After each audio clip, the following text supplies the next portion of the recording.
देखिए, ये जो हमारी शिक्षा व्यवस्था है, जो हमारा डिपार्टमेंट है, सरकार जो शिक्षा विभाग में 51,000 करोड़ रुपया लगभग देती है, दुख से कहता हूं कि ये हमारे जैसे मंत्री और फिर पदाधिकारियों और शिक्षक तक के पिकनिक का स्थल बन गया। इतना ज़्यादा काम किया गया विभाग में। माननीय मुख्यमंत्री नीतीश बाबू ने पोशाक योजना लाया, छात्रों के लिए, छात्राओं के लिए साइकिल योजना, प्रोत्साहन राशि योजना। एक तरह से देश दुनिया की यह मॉडल है। पढ़ाई के प्रति आकर्षण पैदा करने के लिए इससे बड़ा कोई उपाय आज तक मेरी जानकारी में लोग नहीं किया था। हमारे बिहार में सिमुलतला मॉडल आया, आपको पता है कि बहुत अच्छा आउट ब्रेकिंग उसका परफॉर्मेंस आ रहा है। तो मेरा उद्देश्य यह है कि हम कुछ ऐसा काम करें। 33 वर्ष के बाद किसी शिक्षक को यह विभाग मिला है और अपने गुरुतर दायित्व को समझते। चिंता इस बात की है कि जिसके लिए विभाग 51,000 करोड़ लगाती है, उसमें बहुत ज़्यादा कमजोरी है। छात्रों का ठीक से, मैं उम्मीद करता हूं 90% प्राइमरी एजुकेशन, लगभग उतना ही परसेंट हायर एजुकेशन और निश्चित रूप से 30% के आसपास सेकेंडरी एजुकेशन भी बच्चे शिक्षा ग्रहण नहीं कर पाते हैं। तो भाई, जिस बात के लिए ये विभाग बनी है, वर्ग कक्ष के संचालन के लिए, क्वालिटी एजुकेशन एक विषय है, लेकिन वर्ग कक्ष भी न लगता हो, ये चिंताजनक है। इसलिए मैंने अपने प्रथम प्रेस वार्ता में ये अपने शिक्षक बंधुओं से, माननीय कुलपतियों से, हमारे शिक्षक संगठनों से, कर्मचारी संगठनों से ये अपील किया, कम से कम आप वर्ग कक्ष लगा दें। ये आपकी नैतिक जिम्मेवारी है।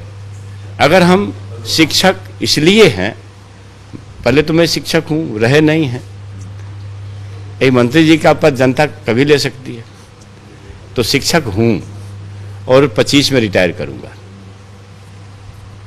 शिक्षा का महत्व समझते हैं। अगर शिक्षा नहीं होता ना भाई साहब, तो ना आप तो ये मैक लेके मेरे पास आते, और ना एक शिक्षक पुत्र शिक्षा ग्रहण करता तो शिक्षा मंत्री बनता। ये शिक्षा ही ऐसी चीज है जिसके साये में किसान मजदूर का बेटा भी बड़ा बड़ा हुक्मरान का जगह हासिल करता है, बड़े बड़े ओहदे पर जाते हैं। गटर में काम करने वाले लोग या माइंस में काम करने वाले लोग अंबेडकर साहब के शिक्षा नीति का अनुसरण करते हुए उसके चीफ बन जाते हैं। शिक्षा ही विकास के सारे रास्ते मार्ग प्रशस्त करते हैं। ये संघ के मोहन भागवत ने बयान दे दिया कि शिक्षा से अहंकार बढ़ता है। अहंकार शब्द का प्रयोग भी वो शिक्षित होने के कारण ही लिए होंगे। इसलिए मैं ये समझता हूँ कि जिनको नफरत पढ़ाना है वो नफरत पढ़ावे, हम मोहब्बत पढ़ावेंगे। जिनको सांप्रदायिकता सिखानी है वो सिखावें, हम सामाजिक न्याय सिखावेंगे, हम सोशल जस्टिस और समाजवाद सिखावेंगे। जिनको बंच ऑफ थॉट गोवलकर को पढ़ाना है वो पढ़ावे, हम अंबेडकर लोहिया को पढ़ावेंगे। बहाली की बात हुई नई सरकार में, नीतीश कुमार ने भी ऐलान किया, तेजस्वी यादव भी 10 लाख नौकरियों की, सबसे ज्यादा बहाली उसमें शिक्षा विभाग की। बहाली की प्रक्रिया पिछले 3-4 सालों में चल रही है, बहुत सुस्त रफ्तार से चल रही है। कई बार जो अभ्यर्थी हैं वो धरना प्रदर्शन भी करते हैं, आपसे मिलते भी हैं। 7वें चरण की बहाली अभी फिर बाकी है। उन बहालियों को स्पीडअप कैसे करेंगे, कैसे तेजी से लाएंगे? मैं आपके बेहतर जानकारी के लिए बता दूं, शायद इस पर लोग को बहुत ज़्यादा न तो चर्चा में आना चाहिए, न नुक्ताचीनी करनी चाहिए। आपको पता है कि हमारे नेता प्रिय तेजस्वी यादव जी ने इस चुनावी एजेंडा में नौकरी और बेरोजगारी को प्रमुखता से एजेंडा बनाया था। और मुझे खुशी है, संपूर्ण बिहारवासी को शायद इस बात से खुशी होगी कि माननीय मुख्यमंत्री जी ने स्वाधीनता दिवस पर अपने उद्बोधन में 10 लाख नहीं, 10 लाख नौकरी और 20 मैंने कुल मिला के 10 लाख रोजगार वगैरह मिला करके 20 लाख लोगों को एम्प्लॉयड करने की बात कही है। ये कम समझते हैं। और ये बात जब बोले हैं तो माननीय मुख्यमंत्री जब बोलते हैं तो करते हैं, चाहे रास्ते जितने टेढ़े मेढ़े हों। इनका कोई जोर है? ठीक है, मैं समझता हूं कि ये जो हमारे बेरोजगार हैं उनको ये चिंता नहीं करनी चाहिए। कम से कम 15 से 20 लाख लोगों को तो चिंता नहीं करनी चाहिए। हम चीन से लोग नहीं लाएंगे ना अमेरिका से लेंगे। अपना योगदान कितना होगा? तो शिक्षा विभाग का उसमें योगदान तो कम से कम उम्मीद करते हैं कि कोई 3.5 लाख के आसपास तो शिक्षा विभाग उसमें सपोर्ट करेगी। 7वें चरण की प्रक्रिया आप कह रहे हैं कि जल्दी से शुरू हो जाएगी। मैं सीधी तौर पर कह रहा हूं कि 7वां चरण हो या 8वां चरण हो, यही लोग ना आएंगे। ना पाकिस्तान से आना है, ना चीन से, ना अमेरिका से लोग को आना है। इसलिए जो हमारे बेरोजगार साथी सड़क पर इस आंदोलन में लगे हुए उनको चिंता नहीं करनी चाहिए। मैं आपके माध्यम से लोगों से कहना चाहता हूँ, थोड़ा धीरज रखिए। इतना आपने सफर किया तो थोड़ा और इंतजार करिए। अरविंद केजरीवाल की तारीफ आपने की, उस दिल्ली मॉडल की आपने तारीफ की, उस दिल्ली मॉडल को बिहार में आप लागू करेंगे? मेरी बात समझिए, आप विजुअल सुने। मैं जब सिमलतल्ला कहा तो उसको आप लोगों ने नहीं चलाया, क्या कारण? सिमलतल्ला के साथ साथ ये भी मेरी बात समझिए, जब मैं सिमलतल्ला कहा ये बात आपके मतलब एजेंडा से बाहर हो गया। पहला शब्द सिमलतल्ला का है, वो 5 मिनट 30वें सेकेंड में सिमलतल्ला पहले आया है, कोई बाद में आए हैं। मैंने यह नहीं कहा, मैंने कहा सिमलतल्ला देखूंगा, दिल्ली भी देखूंगा और फिर मालूम हुआ फिनलैंड है। आज हमको कल दिल्ली का लड़का चूंकि पढ़ा लिखा हूं तो संपर्क में है, चिंता है हमारी कि हम कैसे बेहतर एजुकेशन दे सकते हैं, गुणवत्तापूर्ण एजुकेशन। पहले तो हम वर्क कक्ष लगवा दें, जो हमारा रिसोर्सेज है इसी में। वेतन का मामला है, वेतन अंतर वेतन का मामला है, या फिर वेतन हमारे शिक्षकों को या एम्प्लॉय शिक्षकों को खास करके 3-3 महीना पर मिलता है। जब बजटरी एलोकेशन है, सरकार पैसा लगाती है तो 3 महीना का गैप क्यों होता है? ये तो समझ रहे हैं, चीज़ों को समझ रहे हैं। अभी तो हम 2 दिन 3 दिन हुआ है, तो ये चिंता है हमारी कि हमारे एम्प्लॉय जो फील्ड में काम कर रहे हैं, जिनको फील्ड में रहना है, वो उनको वेतन हम देते ही हैं। और साल भर का जो लगभग 51,000 करोड़ का बजट का एलोकेशन है, उसी के अंदर वेतन है। 80% वेतन पर खर्च हम करते हैं, फिर 3-3 महीना क्यों हो जाता है भाई? ये समझ में नहीं आई है, तो समझ गए, उसको दुरुस्त करेंगे और जरूरत पड़ेगी तो माननीय मुख्यमंत्री जी से बात करके इसको सॉर्ट आउट करेंगे। यह भी जरूरी चीज़ है, लेकिन मूल बात है कि हम गुणवत्तापूर्ण शिक्षा तक अपने आवाम को ले जाएं, जो भारत को फिर से भगवान बुद्ध के समय का जो विचार का जो सोने की चिड़िया विश्व गुरु का दर्जा है, वो बिना शिक्षा को दुरुस्त किए हुए नहीं ली जा सकती है।